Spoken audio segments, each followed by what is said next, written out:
Hello प्यारे बच्चों, peach study channel पर आप लोगों का बहुत बहुत स्वागत है। आज की क्लास 10th वालों के लिए होने वाली है। लेक्चर नंबर 5 है। समांतर श्रेणी चैप्टर हमारा चल रहा था एक्सरसाइज 5.2 11th क्वेश्चन से हम लोग आज स्टार्ट करने वाले हैं। इससे पहले मैंने 4 लेक्चर आप लोगों को दे दिए हैं। अगर अभी तक आप लोगों ने नहीं देखे हैं तो यहाँ पर आई बटन पर क्लिक करके आप लोग देख सकते हैं। उन लेक्चर को देखना इसलिए जरूरी है क्योंकि आगे क्वेश्चन आपके तब तक समझ में ही नहीं आएंगे जब तक आप पिछला मेथड नहीं देखेंगे। तो चलिए स्टार्ट करते हैं क्वेश्चंस को, क्योंकि इसकी जो बेस है, जो मैंने इसकी पूरी बुनियादें बनाई हैं वो पिछले 4 लेक्चर के अंदर बनाई हैं। ठीक, तो पहले वो वाले लेक्चर आप देख लीजिए, लिंक डिस्क्रिप्शन में भी मिल जाएगा आपको और वीडियो के एंड में भी आपका मैं लिंक दे दूंगा, वहां से भी आप जाकर देख सकते हैं। लेकिन अच्छा यही है कि आप पहले उसे देख लीजिए फिर उसके बाद यहाँ पर आइए। तो चलिए स्टार्ट करते हैं। जो लोग रेगुलर वीडियो देख रहे हैं उनके लिए ये चीज है। तो हमारे पास में एक एपी दे रखी है। एपी का प्रथम पद होता है जो शुरू का पद है, और डी कैसे निकालते हैं, द्वितीय माइनस प्रथम, यानी कि 15 माइनस 3 द्वितीय प्रथम, तो ये आ जाएगा हमारा 12। उसके बाद सवाल पढ़ लेते हैं। आगे कह रहा है का कौन सा पद 54वें पद से 132 अधिक है। तो हमें पहले 54वां पद निकालना तो पड़ेगा भैया, कि पहले 54वां पद निकालो। तो 54वां पद कैसे निकालेंगे, हमारे पास फॉर्मूला होता है टीएन। टीएन होता है a plus N minus 1 into d. ठीक, ए एन टी एन, आप ए एन भी यूज कर सकते हैं, टी एन भी यूज कर सकते हैं। मैंने पिछली वीडियो में आप लोगों को बता दिया था। तो एन की जगह पे 54 रखिए, ए की जगह पे 3 लगाइए, 54 रखिए -1, और डी की जगह पे लगाइए 12। ठीक, तो 54 की हमें वैल्यू निकालनी है, तो 3 प्लस ये हो जाएगा 53 इंटू 12, 3 प्लस ये हो जाएगा 636, दोनों को जोड़ेंगे तो ये जाएगा 639। तो T54 जो आ गया हमारा 639 आ गया। अब लिखेंगे प्रश्नानुसार, अकॉर्डिंग टू द क्वेश्चन। क्या कह रहा है क्वेश्चन, 54वां पद यहां से शुरू है। देखिए कौन सा पद, मान लिया कौन सा पद, ये वाला पद 54वें पद से अधिक है 132। अधिक के लिए प्लस लगाते हैं। अब टीएन हमें नहीं पता, टीएन ही तो निकालना है। इसकी वैल्यू हमने निकाल ली है ये प्लस 132, दोनों जोड़ दीजिए, टीएन आपका निकल कर आ जाएगा। टीएन इज इक्वल टू, दोनों को जोड़ दीजिए, 771 आ गया। अब यहाँ पे टीएन का फॉर्मूला हम जानते हैं, अभी अभी खोला था हमने, a plus N minus 1 into d is equal to 771। हमें एन निकालना है। ठीक, तो यहाँ पर ए की जगह पर लगाइए 3, एन हमें निकालना है, डी की जगह लगाइए 12, 771, 3 को इधर ले जाइए तो 12, एन माइनस 1 माइनस 3 घटाएंगे 768, 12 को बटे में ले आइए तो n माइनस 1 बराबर आ गया 768 बटे 12, 12 से भाग करेंगे, 12 छंग 72, 12 चौक 48, तो यहाँ पर n माइनस 1 बराबर आ गया 64। तो इसका मतलब ये हो गया कि n बराबर आ गया हमारे पास में 65, क्योंकि इसे इधर ले जाओगे तो माइनस से प्लस हो जाएगा, प्लस यानी कि 64 प्लस 1 मतलब 65। तो यही हमें निकालना था। तो उम्मीद है क्वेश्चन समझ में आया होगा। ये क्वेश्चन तभी आपके समझ में आ सकता है जब आपने पीछे क्लासेस पढ़ रखी हैं। तो जल्दी से इसे उतार लीजिए, फिर चलते हैं नेक्स्ट क्वेश्चन की तरफ। तो प्यारे बच्चों, हमारे पास में 12वां क्वेश्चन बहुत इंपॉर्टेंट है, स्टार बना लीजिए, ये इंपॉर्टेंट की कैटेगरी में है। ठीक है, और इस क्वेश्चन की खास बात ये है कि इसमें आपको हजार हजार करके कुछ पद दे रखे हैं। आप लोग अपनी किताब में देखेंगे तो आपको समझ में आ जाएगा। तो मैं आप लोगों के सामने एक बार क्वेश्चन पढ़ लेता हूँ। क्वेश्चन है कि दो समांतर श्रेणियों के सार्वमांतर समान है। ठीक है, यदि उनके 100वें पदों का अंतर 100 है तो उनके 1000वें पदों का अंतर क्या होगा। बहुत ही अच्छा क्वेश्चन है, बहुत ही इंपॉर्टेंट क्वेश्चन है। जरा थोड़ा ध्यान से समझिए। पहली लाइन लिखी हुई है कि दो समांतर श्रेणियों का सार्वमांतर समान है। तो मान लीजिए एक समांतर श्रेणी ये है, एक समांतर श्रेणी ये है, इसका सार्वमांतर D1 है, इसका सार्वमांतर D2 है। ऐसा मान लीजिए आप, दोनों ही कैसे दे रखे हैं, बराबर दे रखे हैं। तो लिखेंगे माना पहली श्रेणी का सार्वमांतर D1 तथा दूसरी श्रेणी का सार्वमांतर D2 है। ठीक, तब प्रश्नानुसार D1 is equal to D2। आगे बढ़ते हैं। ये पहली लाइन दे रखी है। उसके बाद दिया है यदि उनके 100वें पदों का अंतर 100 है, तो भाई 100वें पद, तो भाई फिर मान लेते हैं, माना पहली श्रेणी 100वां पद T100 तथा दूसरी श्रेणी का 100वां पद T100 डैश है। क्योंकि भैया दो श्रेणियां हैं और दोनों श्रेणियों के 100वें पद दे रखे हैं। तो यहाँ पे पहली श्रेणी का तो हमने सिंपल मान लिया और दूसरी वाली जो श्रेणी है उसका 100 पद था उसमें डैश लगा दिया हमने ताकि दोनों अलग अलग हो जाए। तो मतलब कहने का ये है कि इसका 100वां पद का अंतर इसके 100वें पद के अंतर बराबर कितना दे रखा है, 100 दे रखा है। ये वाली बात दे रखी है। इसे इक्वेशन नंबर फर्स्ट कह दीजिए, इसे इक्वेशन नंबर 2 कह दीजिए। तब हमें क्या करना है, हमसे वो कह रहा है कि 1000वें पद और दूसरी श्रेणी के 1000वें पद का अंतर बताओ। भैया ये बड़ा इंपॉर्टेंट सवाल है, देख रहे हैं आप कितना टेढ़ा मेढ़ा सवाल दे रखा है। ठीक, मैं एक बार फिर से समझाता हूँ, ध्यान से समझिए। दो श्रेणियां दे रखी हैं हमें, हमने मान लिया पहली श्रेणी जो है उसका सारवांतर D1 है और दूसरी श्रेणी जो है उसका सारवांतर D2 है। उसने कह रखा है दोनों के सारवांतर समान है, यहां तक बात समझ में आ गई होगी। दूसरी लाइन में कह रहा है कि 100वें पद, पहली श्रेणी का 100वां पद, दूसरी श्रेणी का 100वां पद, दूसरी श्रेणी के लिए मैंने डैश लगा दिया है, पहली श्रेणी का 100वां पद, दूसरी श्रेणी का 100वां पद का अंतर 100 दे रखा है, का अंतर 100 दे रखा है। तो 1000वें पद का अंतर क्या होगा, दोनों की श्रेणियों के अंतर, समझ रहे हैं, पहली श्रेणी का 1000 पद, दूसरी श्रेणी का 1000 पद, दोनों का अंतर क्या होगा, बस ये बताना है। बहुत ध्यान से समझिएगा। तो यहां से हम समीकरण 2 ले रहे हैं। समीकरण 2 से आप चाहें तो ऐसे तीर लगा के भी आ सकते हैं। ठीक, समीकरण 2 ले लीजिए।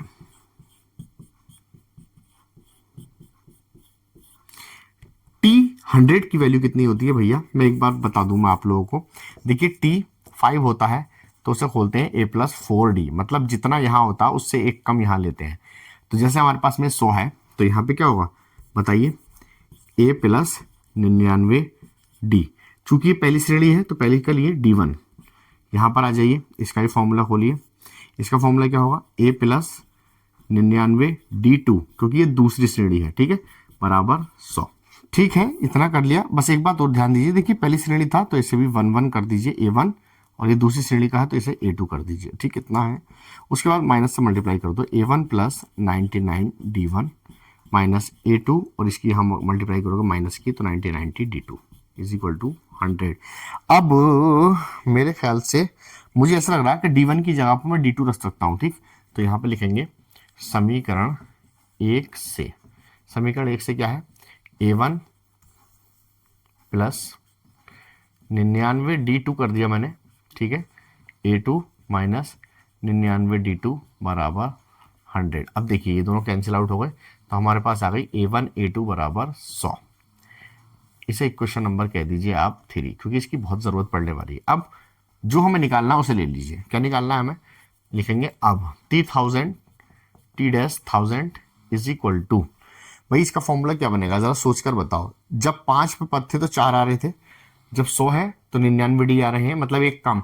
तो ऐसे ही जब यहाँ 1000 है तो कितना आएगा, 999 आएगा। तो A1 प्लस 999D1, या फिर आप यहाँ मत लिखिए, इसे नीचे लिख लीजिए क्योंकि जगह थोड़ी तंग है।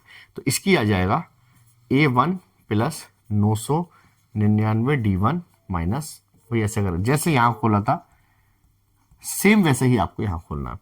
यहाँ पे फिर से लिख दीजिए A2 प्लस 999D2, तो A1 प्लस 999D1 माइनस के अंदर मल्टीप्लाई कर दीजिए A2 माइनस 999D2। ठीक, अब एक काम करिए, इसकी जगह पर फिर से वही समीकरण 1 से, समीकरण 1 से क्या, A1 प्लस यहाँ पर 2 लगा दीजिए, ये दोनों कैंसिल हो जाएंगे। तो हमारे पास में A1 माइनस A2 आ गया, और A1 माइनस A2 समीकरण 3 से, इसकी वैल्यू कितनी है, 100 है। तो इसका मतलब ये हुआ T1000 माइनस T-1000 का जो डिफरेंस आया वो 100 आया। ठीक, तो इस तरीके से भैया प्रूफ करेंगे। बढ़िया क्वेश्चन था, इंपॉर्टेंट क्वेश्चन था। उम्मीद है कि आप लोगों को समझ में आया होगा। कोई भी क्वेरी रह जाती है, कोई भी टेंशन लेने की जरूरत नहीं है, कमेंट नीचे है, आप मुझे बता दीजिए। मैं आप लोगों के लिए स्पेशली एक शॉर्ट बना दूंगा, वो मैं आप लोगों के लिए अपलोड कर दूंगा, जिससे कि आप लोगों को अच्छे समझ में आए। तो इसे उतार लीजिए, फिर चलते हैं नेक्स्ट क्वेश्चन की तरफ। तो प्यारे बच्चों, हम आ गए अपने 13वें क्वेश्चन की तरफ। अब आप सोचते होंगे कि मैं पीछे कहाँ से आता हूँ, राइट। तो पीछे देखिए, मैं रूम में अकेला हूँ तो मुझे बार बार पीछे आके देखना पड़ता है कि वीडियो ठीक तरह से शूट हो रही है या नहीं, या कहीं ऐसा तो नहीं कि वीडियो रुक गई है और मैं सिर्फ यहाँ पढ़ाता जा रहा हूँ। तो इसलिए मुझे बार बार पीछे जाना पड़ता है, फिर देखकर मुझे आना पड़ता है, ठीक है ना। तो इस क्वेश्चन को कैसे करेंगे, क्वेश्चन नंबर 13 आप लोग अपनी बुक में देख लीजिए, मैं भी अपनी बुक में देख लेता हूं। लिखा है कि 3 अंकों वाली कितनी संख्याएं 7 से विभाजित हैं। तो 7 से विभाजित का मतलब है 7 से जिनमें पूरी पूरी भाग चली जाए। 3 अंकों की ऐसी संख्याएं देखनी है हमें। तो 3 अंक हमारे शुरू कहां से होते हैं, जरा ये देखो पहले। 3 अंक शुरू होते हैं 100 से और कहां तक जाते हैं, 999 तक जाते हैं। लेकिन 100 7 से विभाजित नहीं है, ध्यान रखना है, ठीक। आप काट के देखेंगे कटेगा ही नहीं। 100 नहीं है, ठीक है। 101 भी नहीं होगा, 102 भी नहीं होगा, 103 भी नहीं होगा, 104 भी नहीं होगा, लेकिन 105 है। कैसे देखो, 7 से भाग करके देखो इसे। 7 × 7, 3 इधर पहुंच जाएंगे क्योंकि 7 ये कटोगे 3 आ जाएगा। 5 7 5 35 क्योंकि 15 7 105 होते हैं, ठीक। तो ये है पहली संख्या जो 7 से विभाजित है। अब इसमें 7 जोड़ दीजिए तो आपको दूसरी संख्या मिल जाएगी, फिर 7 जोड़ दीजिए, फिर 7 जोड़ दीजिए, फिर 7 जोड़ दीजिए। इस तरीके से हमें संख्या मिल जाएंगी। तो पहली संख्या हो गई 105। दूसरी संख्या क्या होगी, आप जरा सोचो। 5 पे 7 जोड़ोगे 12 नहीं हो जाएगी, फिर 7 जोड़ोगे तो 119 डॉट डॉट डॉट डॉट। अब आ जाओ यहाँ पर 999 एक ऐसी संख्या है जो 7 से विभाजित नहीं है। तो इससे पिछली वाली कौन सी होगी, पता कैसे करेंगे, देखो ध्यान से देखो। 999 को आप 7 से भाग करो, पता कैसे करेंगे कौन सी संख्या कटी हुई होगी। 7 × 7 कितने बचे, 2 बचे, क्लियर है बात। यहां से उतार लिया 9, 7 चौक 28, ठीक है। यहां से कितने बचे, 1, उतार लिया 9। 7 × 7 7 दूनी 14, तो आ गया 14। यहां से 5 बचा। अब 5 इसके अंदर ज्यादा आ रहा है तो आप इस नंबर में से 5 घटा दो। तो इस नंबर में से आप 5 घटाओगे तो देखो 999 में से 5 घटाओगे आप तो 4 नहीं बचेगा। तो ये जो होगी वो आखिरी संख्या होगी जो कटने वाली होगी, ठीक। तो लास्ट में जो आ जाएगा आपका 994 आ जाएगा। तो ये हमारी श्रेणी बन गई, ठीक। 105 से लेके 194 तक। इस तरीके से हम लोग पता करते हैं कि कौन सी संख्या कटेगी और कौन सी संख्या नहीं कटेगी। तो अब पहली संख्या पता चल गई तो 7 जोड़ती जाइए। अब अंतिम संख्या निकालने के लिए अंतिम वाले पद को 7 से भाग कर दीजिए। जितना भी शेषफल आता है आप लोग उस संख्या में से घटा दीजिए, वही आपकी आखिरी संख्या होगी जिससे पूरी पूरी भाग जाएगी। तो श्रेणी ये हो गई। इस तरीके से हमारी श्रेणी बनेगी, ठीक। तो चलिए इसे रफ करता हूँ, फिर मैं आपको क्वेश्चन का पैटर्न बताता हूँ किस तरीके से करते हैं।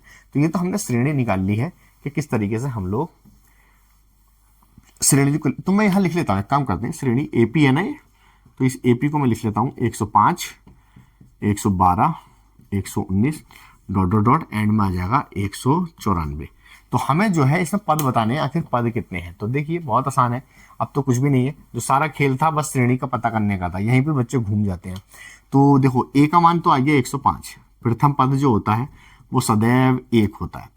डी कैसे निकालेंगे भाई, डी तो 7 ही होगा। द्वितीय माइनस प्रथम, द्वितीय माइनस प्रथम कर लो चाहे आप, 7 ही होगा क्योंकि सब में 7 का डिफरेंस है, क्योंकि 7 से विभाजित है, ठीक। उसके बाद में हमारे पास में एल है, एल मतलब अंतिम पद। एल पिछले लेक्चर में मैंने आपको पढ़ा दिया था 194। अब हम फॉर्मूला जानते हैं, L is equal to A plus N minus 1 into D. जो टी एन का फॉर्मूला होता है वही एल का फॉर्मूला होता है। एल की जगह लगा दी 994, ए की जगह पे लगा दो भैया 105 प्लस एन तो निकालना है -1 और डी। तो इसे इधर ले आओ, यहां बचेगा डी, डी की जगह पे 7 लगा दो ना, तो ये बचेगा 7 n -1। इन दोनों को सब्ट्रैक्ट करेंगे, 889 इज इक्वल टू 7 n -1। 7 को इसके बटे में लेके आइए, 889 बटे 7 बराबर n -1। 7 से भाग करो, 7 ही कम। या अगर ऐसे नहीं आती है भाग करनी तो आप ऐसे भी कर सकते हो, ऐसे करके। तो 7 ही कम 7, 1 बचा, उतार लिया ये वाला 8, 7 दूनी 14, बचे 4, उतार लिया 9, 7 सत्ते 49। तो भैया हमारे पास में आ गया 127 बराबर n -1। 1 को इधर ले आओ, n बराबर 128 नहीं हो जाएगा भाई, बस ये निकालना था। 128 पद होंगे हमारे जो 7 से विभाजित पूरी तरीके से हो जाएंगे। प्यारे बच्चों, अभी रात के 3:45 बज रहे हैं और मेरी आंखों में नींद भरी हुई है, क्योंकि इससे पहले मैंने 12th क्लास की वीडियो शूट करी थी। अब मैं आप लोगों के लिए शूट कर रहा हूँ। वीडियो अगर अच्छी लग रही है तो लाइक जरूर कर दीजिए, चैनल को मेरे सब्सक्राइब जरूर कर लीजिए, दोस्तों के साथ शेयर कर दिया करो यार। जल्दी से क्वेश्चन उतारिए, फिर चलते हैं नेक्स्ट क्वेश्चन की तरफ। तो प्यारे बच्चों, ये 15वां क्वेश्चन बहुत ज्यादा इंपॉर्टेंट है। क्यों, वो अभी आपको पता चल जाएगा। 2 श्रेणियां दे रखी हैं, ठीक है। मैं सवाल पढ़ देता हूं एक बार। देखिए लिखा है कि n के किस मान के लिए दोनों समांतर श्रेणियां, यानी कि दोनों समांतर श्रेणियों के nवें पद बराबर होंगे। तो भाई nवें पद, भाई इसका nवां पद और इसका nवां पद दोनों बराबर हैं, ठीक, किसके लिए, मतलब इस n का मान निकालना है। तो यही चीज बढ़िया है इसमें। तो सबसे पहले हम क्या करते हैं, पहली श्रेणी के लिए पहले हैंड डाल देंगे, पहली श्रेणी के लिए बोर्ड में करने का प्रोसेस यही है। a बराबर कितना है 63, d बराबर कितना है भैया 65, माइनस 63 कर लो तो मेरे ख्याल से 2 आ जाएगा। ठीक है, और हमें कुछ नहीं पता इसके अंदर। ठीक, तो निकाल लो टी एन बराबर निकल के आएगा a plus N minus 1 into D, ये फॉर्मूला होता है। तो T N is equal to हो गया 63 प्लस एन माइनस 1 और डी की जगह पर आ गया 2, अंदर गुणा कर लो 63 प्लस के 2n माइनस के 2 घटा लो तो 61 प्लस के 2n आ जाएगा। यह आ गया आपका टी एन पहली श्रेणी का। समीकरण 1 कह दीजिए। अब हैंड डालेंगे दूसरी श्रेणी के लिए, तो दूसरी श्रेणी के लिए डाल दो भैया। दूसरी श्रेणी के लिए a बराबर तो 3 है और d बराबर 10 माइनस के 3 है। अरे भैया 10 माइनस 3 बराबर 7 है। तो फिर से हम यहाँ से टी एन लेकिन डैश लगाएंगे क्योंकि दूसरी श्रेणी के लिए डैश लगा रहे हैं। तो a plus N minus 1 into D, तो a की जगह पे 3 है, n हमें निकालना है और d की जगह पे 7 है, अंदर मल्टीप्लाई कर दीजिए 3, तो इसकी मल्टीप्लाई होगी 7n माइनस के 7, इन दोनों को घटा लीजिए, माइनस के 4 प्लस के 7n बचा। समीकरण नंबर 2 हो गई। उसके बाद प्रश्नानुसार उसने दे रखा है, प्रश्नानुसार दे रखा है कि टी एन और इसका टी एन डैश दोनों बराबर हैं। तो टी एन की वैल्यू लगा दो भैया 61 प्लस 2n बराबर माइनस 4 प्लस 7n। यहाँ लिख दो समीकरण 1 और 2 से, ये समीकरण 1 और 2 से वैल्यू आई है, ये वाली जो आई है। ठीक, तो 61 प्लस के 4n इधर को ले आओ, प्लस के 4 इधर को ले आओ, माइनस के 7n इज इक्वल टू 0। 61 में 4 जोड़ोगे तो भैया 65 और इन दोनों को घटाओगे तो माइनस के 5n बराबर 0, माइनस के 5n बराबर 65। भैया माइनस 5 मैंने इधर को ले गया तो प्लस का हो गया, ये प्लस का ऑलरेडी था, 13 पंजे 65 होते हैं तो n बराबर आ गया 13। बस यही प्रूफ करके लाना था हमें। तो उम्मीद है आपको क्वेश्चन समझ में आया होगा। वैसे इतना देखने में डरावना लग रहा है, वैसे था नहीं क्वेश्चन, बहुत सिंपल सा प्रोसेस था। इस तरीके से क्वेश्चन करेंगे तो जल्दी से इस क्वेश्चन कर लिए, फिर उसके बाद चलते हैं नेक्स्ट क्वेश्चन की तरफ। तो प्यारे बच्चों 16वां और 17वां क्वेश्चन मैं पिछले मेथड यानी कि पिछले लेक्चर में करा चुका हूं। बिल्कुल सेम मेथड के ऊपर क्वेश्चन है, आप उन सवालों को ट्राई करके देखिए। 16 और 17 क्वेश्चन आपको घर से करना है। अगर नहीं होता है तो आप मुझे कमेंट में लिख दीजिएगा, मैं एक रील बना दूंगा आप लोगों के लिए, जिससे कि आप लोग उसे बहुत आसानी से समझ पाएंगे। तो अभी हम जरा वीडियो को थोड़ा शॉर्ट करते हैं और मैं 18 क्वेश्चन आप लोगों को बताने जा रहा हूं यहाँ पर। तो 18 क्वेश्चन क्या है मैं पढ़ देता हूँ। 18 क्वेश्चन में लिखा है कि किसी एपी के चौथे और 8वें पदों का योग 24 है। ठीक है, लिख लेते हैं, चौथे और 8वें पद का योग 34 है। ठीक है, एक बार फिर देख लें, 24 है, सॉरी 24 है। ठीक है, उसके बाद लिखा है छठवें और 10वें पदों का योग 44 है। छठे और 10वें पदों का योग 44 है। ठीक है, तो एपी के 3 पद ज्ञात करो। तो T1, T2, T3 हमें ज्ञात करना है। इस क्वेश्चन को इस तरीके से लिख सकते हैं हम लोग, जो हमें थ्योरेटिकल दे रखा है उसे मैथमेटिकली इस तरीके से रिप्रेजेंट किया जा सकता है। तो सबसे पहले हम इक्वेशन नंबर फर्स्ट ले लेते हैं। ये क्वेश्चन फर्स्ट है, ये क्वेश्चन नंबर 2 है। तो लिखेंगे समीकरण 1 से, समीकरण 1 क्या है, T4 प्लस T8 बराबर 24। T4 को कैसे खोलते हैं भैया, सबको पता है, A प्लस 3D यानी कि इससे कम खुलता है। ऐसी 8 कैसे खोलेंगे, A प्लस 7D बराबर 24। A और A मिलके बन जाएंगे 2A और ये मिलके बन जाएंगे प्लस 10D बराबर 24। ऊपर से कुछ कॉमन भी आ सकता है, 2 कॉमन आ गया है आपका। ठीक, ये बचा 24, 2 से इसे काट दीजिए तो 12 बार, तो A plus 5D is equal to 12। समीकरण नंबर 3। समीकरण 2 लीजिए, समीकरण 2 से, समीकरण 2 क्या कह रही है, T6 plus T10 is equal to 44। इसे कैसे तोड़ेंगे, A प्लस इससे कम 5D, इसे कैसे खोलेंगे, A प्लस इससे कम 9D बराबर 44। इसे इसमें जोड़ दीजिए 2D हो जाएगा, इसे इसमें जोड़ दीजिए 14D हो जाएगा बराबर 44। 2 हमने कॉमन ले लिया, यहाँ पर A है, A बचे 7D बराबर 44। भैया इससे से काट दोगे तो ये मेरे ख्याल से 22 बार कट जाएगा। तो यहाँ पर आएगा आपका A प्लस 7D बराबर 22 और एक समीकरण थी A plus 5D is equal to 12। यहाँ पर आप लोग जानते हैं विलोपन विधि का इस्तेमाल करेंगे। ए से ए कट जाएगा, यहाँ बचेगा प्लस के 2d और यहाँ बचेगा आपका 10। तो d का मान आ गया भैया आपका 5, भाग करेंगे तो अब d का मान समीकरण 3 में रख रहे हैं इस वाले में, तो इसे कैसे लिखेंगे, a प्लस 5 इंटू डी की जगह पे 5 बराबर 12। तो a प्लस ये हो जाएगा 25, 5 पंजे 25 होते हैं ना, 25 को उधर ले आओ, a बराबर 12 माइनस 25, तो मेरे ख्याल से 13 आ गया, वो भी माइनस का। अब हमें निकालना क्या है T1, T1 को तो a ही कहते हैं, तो a का मान तो माइनस 13 आ गया। T2 को कहते हैं a प्लस डी, इससे कम, ठीक। तो a का मान कितना है भैया माइनस 13, प्लस d का मान है 5, तो मेरे ख्याल से मुझे लगता है माइनस का 8 आ गया। T3 कैसे निकालते हैं, इससे कम a प्लस 2d आ जाएगा। तो कैसे निकालेंगे भाई, 13 माइनस के प्लस के 2 गुणा d का मान है 5, माइनस 13 और 5 दूनी 10, तो कुल मिला के आ गया माइनस का 3। तो एक ये और एक ये, तो श्रेणी जो बनी हमारी वो बनी माइनस 13 माइनस 8 माइनस 3, यही आपका आंसर है। तो इस तरीके से क्वेश्चन होगा दोस्तों, जल्दी से उतार लीजिए, फिर चलते हैं नेक्स्ट क्वेश्चन की तरफ।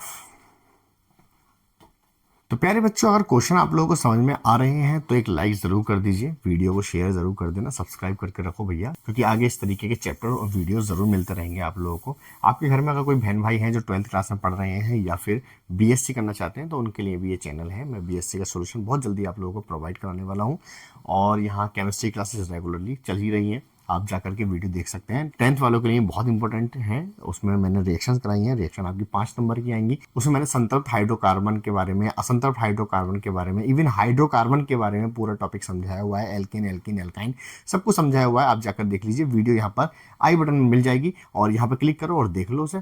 सिंपल सी बात है, 4-5 वीडियो है, आपके 6 नंबर पक्के हो जाएंगे। इस चैप्टर से 6 नंबर का आएगा जो मैंने इसमें बताया हुआ है, ठीक है ना। तो मैं एक बार क्वेश्चन पढ़ देता हूँ। लिखा है, सुब्बा राव ने 1995 में 5000 के वेतन की दर से कार्य करना शुरू करा। चलो भाई लिख लो, ऐसे लिखो, प्रारंभिक वेतन बराबर है 5000 रुपए, ठीक है, ठीक। उसके बाद वो ये कह रहा है कि प्रत्येक वर्ष 200 की वृद्धि होती गई, ठीक है। तो वेतन 7000 हो गया है, तो वर्ष कितने वर्ष लगेंगे, ठीक है। तो 5000 पहले में था, 200 रुपये बढ़ गए अगले साल में, ठीक। उससे अगले साल में चलते चलते 7000 आएगा। तो ये कितने सालों में जाके 7000 होगा ये बताना है। वैसे तो हम उंगलियों पे भी हिसाब लगा सकते हैं, लेकिन ये बहुत लंबा प्रोसेस हो जाएगा, 2 मिनट में निकल कर आ जाएगा आंसर। देखो कैसे, ए का मान कितना है 500, कुल मिला के एन निकलवा रहा है वो आपसे। डी बराबर कैसे निकलवा रहा, 200 का ही तो फर्क है दोनों में, तो 200 हो गया, द्वितीय माइनस प्रथम करोगे तब भी 200 आ जाएगा। एन निकलवा रहा है, एल बराबर दे रखा है आपको 7000। तो चूंकि हम एल बराबर जानते हैं a plus N minus 1 into d, l की वैल्यू लगाइए 7000, ए की वैल्यू लगाइए 5000, एन हमें निकालना है, डी की जगह पर लगा दीजिए 200, इसे धर ले आओ, तो ये हो जाएगा आपका 7000 माइनस के 5000 बराबर 200 एन माइनस 1। भैया इन दोनों को घटाओगे, 7000 में से 5000 गए तो 2000 ही तो बचेंगे। बताइए, इन 2 जीरो से 2 जीरो कट गए, इससे कट गया 10 बार, तो 10 बराबर एन माइनस 1। तो एन बराबर ऐसे लग रहा है जैसे 11 आ गया, तो 11 महीने लगेंगे भैया इसे 7000 पर पहुंचने के लिए। तो चलते हैं अपने नेक्स्ट क्वेश्चन की तरफ, और ये हमारा आखिरी क्वेश्चन है, 20वां क्वेश्चन, ठीक। क्वेश्चन क्या कह रहा है एक बार पढ़ लेते हैं। क्वेश्चन में लिखा है कि रामकली ने किसी वर्ष प्रथम सप्ताह में 5 रुपए की बचत करी। चलो जी, 5 रुपए की बचत करी। उसके बाद में फिर अपनी साप्ताहिक बचत में 1.75 की बढ़ोतरी कर दी। तो इसके अंदर बढ़ा दो क्या, 5 प्लस 1.75 की बढ़ोतरी कर दी। चलो जी आगे बढ़ते हैं। यदि nवें सप्ताह में उसकी जो मतलब आखिर में जो उसकी बनी बचत जो बनी वो कितनी बनी, 20.75 बची। तो n का मान ज्ञात करो। जैसे कि दोस्तों मैं बता रहा हूं आपको, ये 20.75 ऐसे पढ़ा नहीं जाता है, 20.75 पढ़ा जाता है, लेकिन मैं 75 इसलिए पढ़ रहा हूं, थोड़ा जल्दी से साउंड निकल जाती है। तो चलिए जी, ये हमारे पास में एपी है, इन्हें दोनों को जोड़ लीजिए। तो एपी हमारे पास कुछ UI 5 कॉमा ये हो जाएगा 6.75 डॉट डॉट डॉट 20.75। तो ए बराबर हो गया 5, डी बराबर हो गया भैया 1.75 की तो बढ़ोतरी हो रही है, और n बराबर हमें निकालना है और l बराबर हो गया 20.75। ठीक है, तो l बराबर होता है a plus n minus 1 into d. L की जगह लगा दिए 20.75, a का मान 5 प्लस n माइनस 1 और d की जगह पर आ जाएगा गुणा 1.75। तो 5 को इधर ले आओ भैया, 20.75 माइनस के 5 बराबर n माइनस 1 इंटू 1.75। घटाना ज़रा, 15.75 बचेंगे, n माइनस 1। इसे आप चाहो तो बटे में लेके आ सकते हो, पॉइंट से पॉइंट काट दीजिए, क्योंकि पॉइंट के दशमलव 2 स्थान है, यहाँ पे भी दशमलव के बाद 2 स्थान है, तो इसलिए पॉइंट से पॉइंट कट गया हमारा। तो हमारे पास में बचा 15.75, नीचे बचा 175 n माइनस 1। तो भैया 5 से काट दो, 5 तिया 15 और 5 ही कम 5, 5 तिया 15, ये हो गया 5 तिया 15, 5 ही कम 5, 2 इधर पहुँच गया, 5 पंजे 25, तो आ गया 315। इसे काटोगे 5 तिया 15, 2 इधर पहुँच गया, 5 पंजे 25। इसे और काट सकते हैं 5 से, 5 सत्ते 35, इसे भी काट सकते हैं, 5 छंग 30 और 5 तिया 15, 7 नीम 63। तो लो जी, यह आ गया 9 बराबर n माइनस 1। तो n बराबर आ गया 9 प्लस 1 यानी कि 10। लो जी, हमारे पास में ये आंसर आ गया है। तो इस तरीके से क्वेश्चन को सॉल्व करेंगे। उम्मीद करता हूं दोस्तों आप लोगों को ये क्वेश्चन समझ में आए होंगे। आज हमने पूरी एक्सरसाइज कंप्लीट कर ली है 5.2। अब जो नेक्स्ट एक्सरसाइज चलेगी वो 5.3 एक्सरसाइज चलेगी, लेकिन नेक्स्ट लेक्चर के साथ। तो अभी ये हमारा 5वां लेक्चर है। इसके बाद में मैं नेक्स्ट लेक्चर आज नहीं कल शूट करूंगा, क्योंकि आज मैं वैसे ही लेट हो गया है। मुझे BSc के नोट्स भी बनाने हैं कुछ, उसके बाद फिर एडिटिंग करनी है, बहुत लंबा प्रोसेस है। तो अभी तक आप लोग बने हुए हैं, वीडियो को देख रहे हैं, तो एक वीडियो को लाइक जरूर कर दीजिए, चैनल को मेरे सब्सक्राइब कर लीजिए और बेल आइकन को जरूर प्रेस कर दीजिएगा नोटिफिकेशन, ताकि मिलते रहे जब भी मैं यहाँ से वीडियो अपलोड करूँ। ठीक है, तो मिलेंगे किसी नेक्स्ट वीडियो में, तब तक टेक केयर एंड बाय।